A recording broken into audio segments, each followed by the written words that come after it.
You are looking at a plant that can fuel every engine you own: diesel truck, gasoline car, generator, tractor, lawnmower, every single one, and the Amish in Lancaster County, Pennsylvania, are growing it right now, legally, in the same fields their ancestors planted 300 years ago. After the last video, many of you asked the same question: what about my gasoline engine? I heard every one of you, and the answer changed everything I thought I knew about fuel. Because this one plant does not produce one fuel, it produces two. One for diesel engines, one for gasoline engines. No modifications to the vehicle, no special parts, no trip to a mechanic. And in 2010, the University of Connecticut proved something with a single number that the oil industry wishes you had never seen: music, 97%. And when you understand what that number means, you will know exactly why this plant was made illegal in 1937. But before we get there, I need to tell you about a document from 1937 that erased this plant from American life for 80 years. About 4 men whose names you already know, and about 2,000 fuel stations that vanished from the Midwest in the same year the law was signed. Stay with me. Even if you already own a house, even if you have never planted a seed in your life, even if you rent your land, because what the Amish showed me about this plant works on a 1/4 acre with a shed and a pickup truck. The first time I drove through East Hempfield Township outside Lancaster, I almost missed the sign. Hempfield. I figured it was just one of those old Pennsylvania place names that nobody thinks about anymore. I drove another 20 minutes to meet an Amish farmer a friend of mine had told me about. His name was Reuben. Quiet man, strong handshake, said about 4 words in the first 10 minutes. Then he walked me to the back of his barn, pulled a glass jar off a shelf, and poured something that looked like cooking oil into a small diesel tractor. The engine turned over on the first try. No hesitation, no cough, no black smoke. I stood there for 15 minutes waiting for it to stall. It never did. And when I asked him where he bought the fuel, he looked at me like I had asked the dumbest question in Lancaster County. He pointed to a field behind the barn. I grew it, he said. That was the moment everything changed for me. The plant is hemp, industrial hemp, cannabis sativa, and I need to be clear about something right now, because the confusion between hemp and marijuana was manufactured on purpose. Industrial hemp contains less than 0.3 of 1% THC. That is the psychoactive compound. You could smoke an entire bale of industrial hemp and feel nothing but a sore throat. The 2018 Farm Bill made it federally legal to grow, process, transport, and sell industrial hemp anywhere in the United States. It is as legal as corn, music, as legal as soybeans, as legal as wheat. But for 80 years before that federal bill, hemp was treated the same as a narcotic. And the reason had absolutely nothing to do with anyone getting high. It had everything to do with fuel and money. And 4 men who had more of both than anyone else in America. Let me start with what one plant actually does. Because once you understand this, the rest of the story will make you angry. Hemp seeds contain roughly 30 to 35% oil by weight. That oil can be extracted with a simple cold press, the same kind of press people use for olive oil or sunflower oil. Once you have the oil, it can be converted into biodiesel through a basic chemical process called transesterification. You mix the hemp seed oil with methanol and a small amount of lye, which acts as a catalyst. The mixture reacts, it separates into 2 layers. The top layer is raw biodiesel. The bottom layer is glycerin, which you can use to make soap. You wash the biodiesel with water, let it dry, and it is ready to pour into any diesel engine ever manufactured. Not a modified engine, not a special engine, any diesel engine, because the diesel engine was never designed to run on petroleum in the first place. Rudolf Diesel built his engine in the 1890s in Germany. He filed his patent on the 28th of February, 1892. His paper was titled Theory and Construction of a Rational Heat Engine to Replace the Steam Engine. He called it a compression ignition engine. The fuel he envisioned was plant oil. In 1900, he demonstrated his engine at the World's Exposition in Paris. The French government had asked him to run the engine on peanut oil from their African colonies. He did. The engine ran so quietly, so smoothly, that most of the people watching had no idea it was burning a vegetable oil. Diesel wrote that his engine could be fed with vegetable oils and would help considerably in the development of agriculture. He dreamed of a world where any farmer could grow fuel in his own field. He called it the oil engine, and then he died. On the 29th of September 1913, Rudolf Diesel boarded the post office steamer Dresden in Antwerp, Belgium. He was traveling to England to meet with the British Royal Navy about installing his engines in their submarines. He ate dinner on the ship. He retired to his cabin at 10 in the evening and left word to be woken at 6:15 the next morning. When the steward knocked, the cabin was empty. The bed had not been slept in. His nightshirt was neatly laid out. His watch was positioned where it could be seen from the bed. His hat and overcoat were found folded beneath the railing at the stern of the ship. 10 days later, a Dutch fishing crew found a body floating in the North Sea. It was too decomposed to identify. Music. They took the personal items from his pockets. His son later confirmed they belonged to his father. The newspapers printed two kinds of headlines that week. Some said suicide, others were darker. Inventor thrown into the sea to stop sale of patents to British government. Murdered by agents from big oil trusts. Music. His wife opened a bag he had given her before the voyage. Inside was 200,000 German marks in cash and financial statements showing their bank accounts were virtually empty. In his diary, a cross was drawn on the date September 29th. We may never know the full truth about what happened on that ship, but consider the timing. The man who invented the most efficient engine in history, who publicly stated that vegetable oils would become as important as petroleum, who was days away from giving the British Navy an engine that ran on crops instead of crude oil, vanished into the sea. And after he was gone, nobody at the engine companies pushed to keep plant oil as the standard fuel. Nobody asked farmers what they thought. The petroleum companies simply stepped in, adjusted the fuel systems, and made diesel fuel from crude oil the default. Within a decade, every diesel engine in the world was burning petroleum.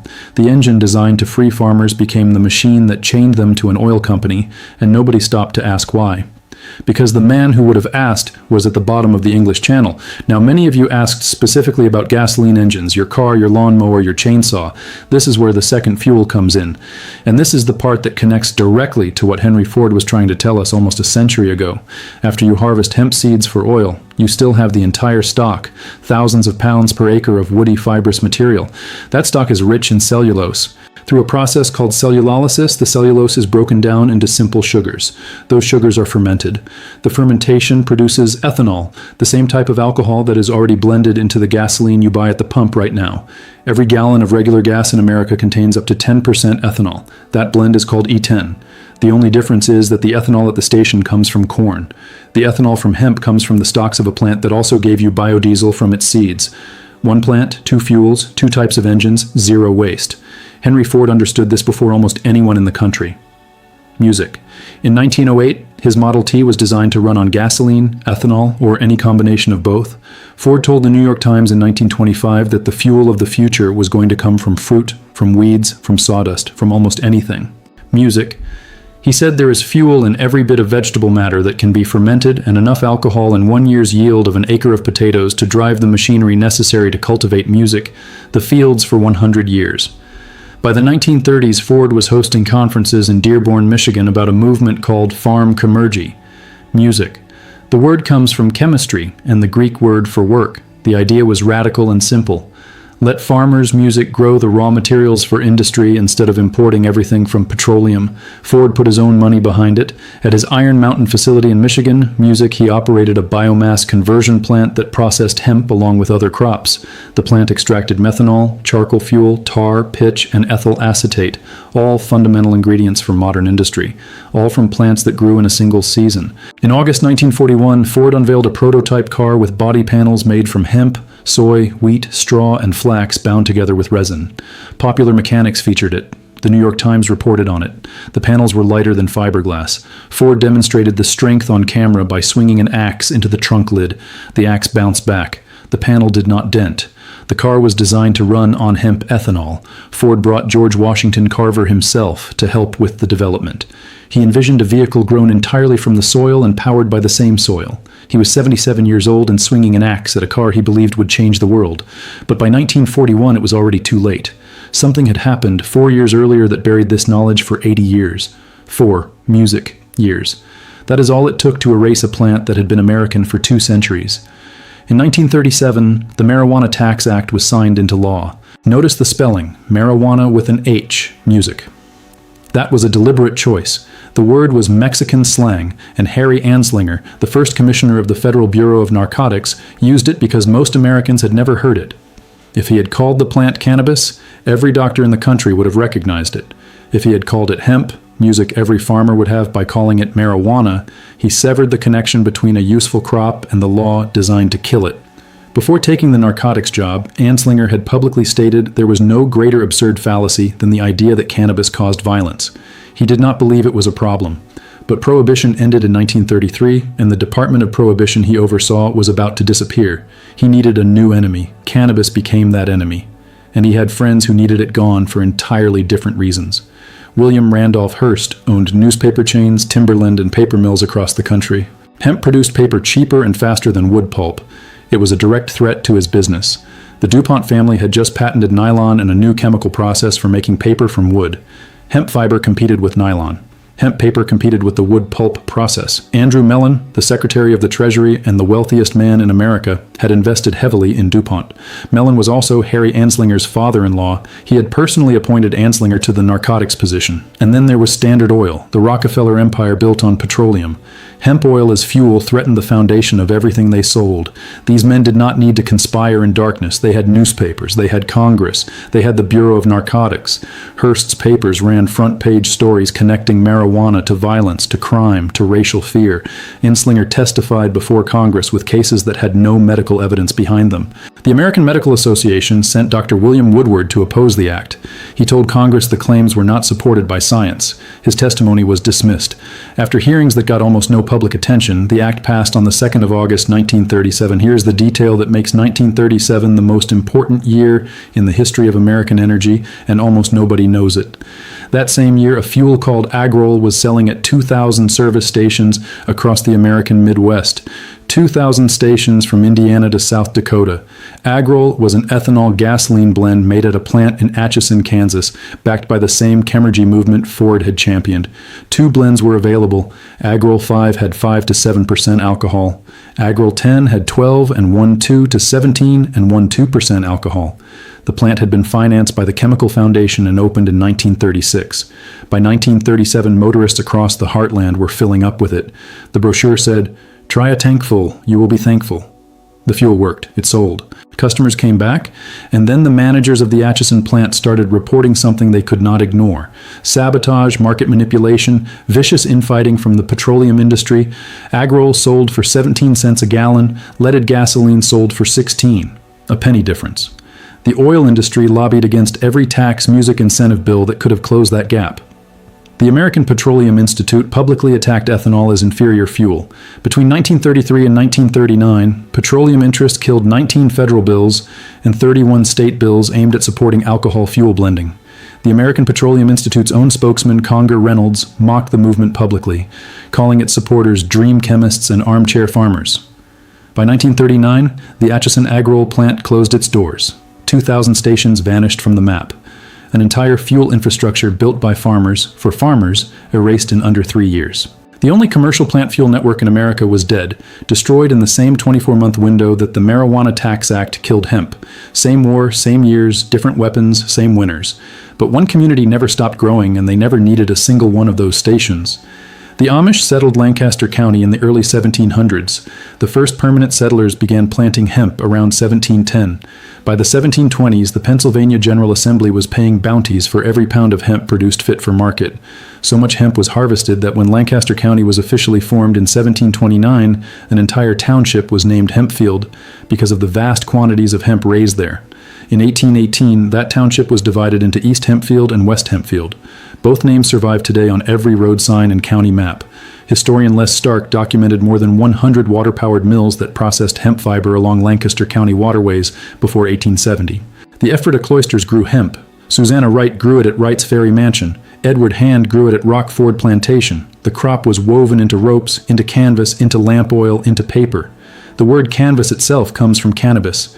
That is how fundamental this plant was. When the 1937 Act killed hemp across America, the Amish lost a crop their families had grown for over 2 centuries. They adapted. They always do. They switched to tobacco. They expanded dairy. They grew corn and soy like everyone else. But the knowledge of what hemp could do never disappeared. It lived in the same quiet memory that holds every piece of traditional wisdom the Amish carry, passed at kitchen tables, in barn conversations from grandfather to grandson. Other Americans forgot the plant existed. The Amish simply filed it away and waited. They are patient people. They have outlasted every trend, every fad, every government program that told them to change. And when the time came, they were ready before anyone else in the country. And when the 2018 Farm Bill made hemp legal again, the Amish in Lancaster moved fast. Reuben Reel, a young Amish farmer from Bart Township, founded Lancaster County Cannabis from his basement. He started with 1 lb of CBD flower and a handful of smoke shops. Within 4 years, he had contracts with Amish growers across the county. By 2023, his operation had moved 50,000 lbs of hemp product. He works with farmers who use no pesticides, no synthetic fertilizer. They harvest much of the crop by hand with horse-drawn equipment. They need no electricity to process it, and the quality commands premium prices from buyers in California and the Midwest. The Amish did not need a government program or a university pilot study to tell them what this plant could do. They already knew. They had known for 300 years. Now, music. If you already own a house and you are thinking this only applies to people with farms or people building from scratch, stay with me, because this next part is specifically for you. You do not need 40 acres. You do not need a barn. Here is what works on a regular property right now. If you own any diesel engine, a truck, a tractor, a generator, a water pump, you can run it on biodiesel made from hemp seed oil today. You buy cold-pressed hemp seed oil in bulk, you mix it with methanol and lye in a reactor you can build from a used electric water heater for under $300. Plans are available online for free. The University of Connecticut tested this exact chemistry in 2010. Professor Richard Parnas and his team used virgin hemp seed oil and put it through standard transesterification in their biofuels laboratory. 97% of the hemp oil converted to biodiesel. Not 90, not 93, 97. It passed every laboratory test. It met American and European biodiesel quality standards, and it showed something nobody expected. It had superior cold weather performance. The hemp biodiesel could be used at lower temperatures than any other biodiesel on the market at the time. Parnas told reporters that if someone is already growing hemp, they might be able to produce enough fuel to power their whole farm from the seeds alone. One crop, one press, one reactor. Total energy independence. For your gasoline engines, hemp ethanol is more involved, but completely real and completely legal. The federal government issues a free fuel alcohol permit through the Alcohol and Tobacco Tax and Trade Bureau. You apply, you get approved, and you can legally distill ethanol for use as motor fuel on your own property. You are not making drinking alcohol, you are making fuel. The equipment is a small still in a fermentation tank. People build them in their garages. The process is the same one moonshiners used for centuries, except you are not hiding from anyone. You have a federal permit on your wall. The ethanol you produce can be blended with gasoline at 10 to 15% music and used in any standard gasoline engine without a single modification. That is exactly what E10 and E15 already are at the pump. You would just be making your own supply instead of buying someone else's. And here is what nobody tells you. In Brazil, they figured this out in the 1970s. Brazilian cars ran on blends containing up to 24% music ethanol. Millions of vehicles, decades of use, no engine failures. The technology is not experimental, it is proven. It has been proven for 50 years in another country. The only thing missing in America was the legal right to grow the crop.